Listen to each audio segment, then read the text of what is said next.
Hello everybody, welcome back to a new video, and today I will be doing a review on Longlegs.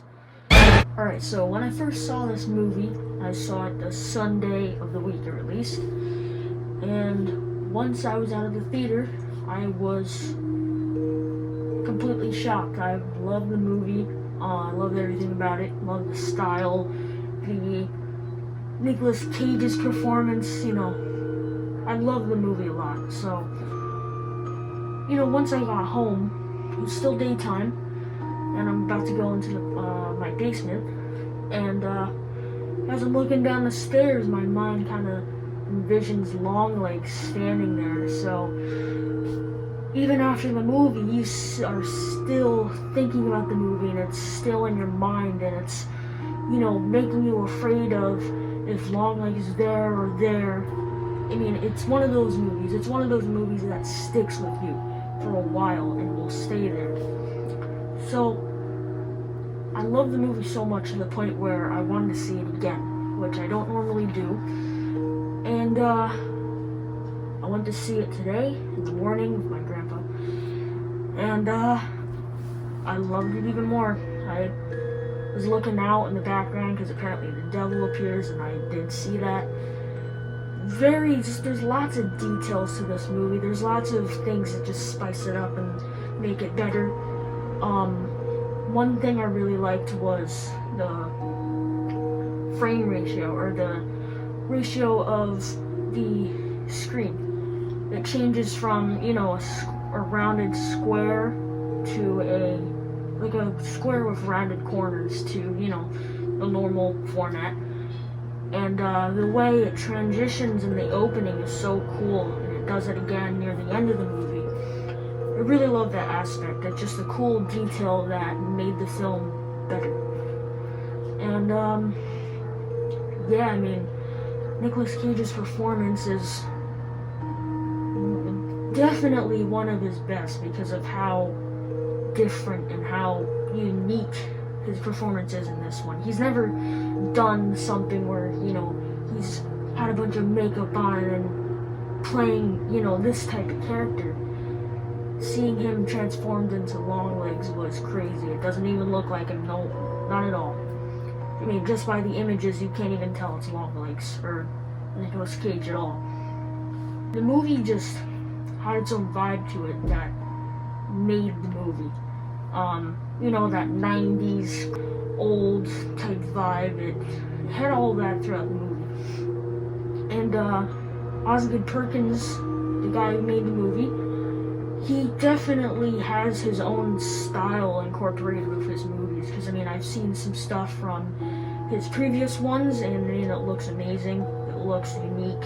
His cinematography is great. I see lots of people complaining about this movie, which I don't understand. I feel like people are only picking on the ending a lot, because people are saying the ending is not good. It's, somehow not really, I don't know. It's a bunch of hate put towards this whole movie.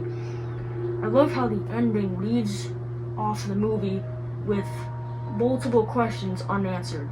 It gives your mind a time to wonder and have your own perspective on what could have happened during the events of the movie. For example, the silver ball inside of the dolls' heads, that's kind of left off as a mystery of what exactly it is. Spoilers will be in this video from now on. When Lee Harker's mother shoots the doll's head, and you see the ball steaming with black smoke. What I think that was a part of the devil, or some type of spirit of the devil, also mixed with whoever person, Longlegs makes the dolls based off of whatever person they're planning to murder. I feel like a part of that person is also put in the doll, because it's weird because, when she shoots the doll, the first thing that happens is Lee Harker kind of stumbles to the ground and her ears are ringing, and stuff like that. So it's obvious that something in the doll is making them out of it when it's destroyed. There's also multiple other unanswered questions. I also heard some people complaining about the psychic thing that Lee Harker has. I don't find a reason to complain about it. I mean, I heard one person say that they explained it in the opening but never used it in the rest of the movie, which is not really true. They just didn't bring up that she did use the psychic powers. I mean, that was a cool aspect too, because it's very useful to the story. I mean, she figures out lots of things with her psychic ability. Like, you know, the code, she's very smart with that. She figured that out pretty quickly. And just some other stuff, I mean, especially in the opening when she figures out which house the guy's in.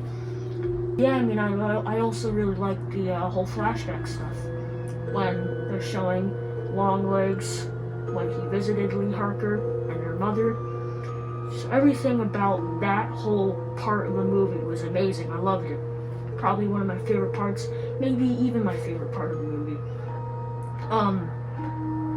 The way they showed Nicolas Cage on screen was also very frightening. Half the movie of, you know, Longlegs' screen time, it's just either something where the frame is cutting his face to the point where you can only see his nose and mouth, which it's a very smart way to show him on screen, because I mean, you know, you never really want to show the guy's face too much or else it's not too effective. And I mean, they do show his face for a good amount of the movie, but it's more subtle. It's not really full on the screen, except for the interrogation scene when they catch him. So I mean, yeah, I mean, the whole movie had smart decisions made with it, and I loved everything about the movie. Really, really, really good horror movie. I think it's the best horror movie that has released in about 4 years, or maybe 2 years, because Skinamarink was awesome. It will be going out of theaters soon, so you should definitely check it out before that. And I mean, I'm gonna buy Longlegs in 4K once it comes out, without a doubt. No matter how much money I have or don't have, taking it right off the shelf. So, yeah, I definitely recommend the movie to you. Love the movie. Great movie. So, yeah, that was my review. I'll see you in the next video.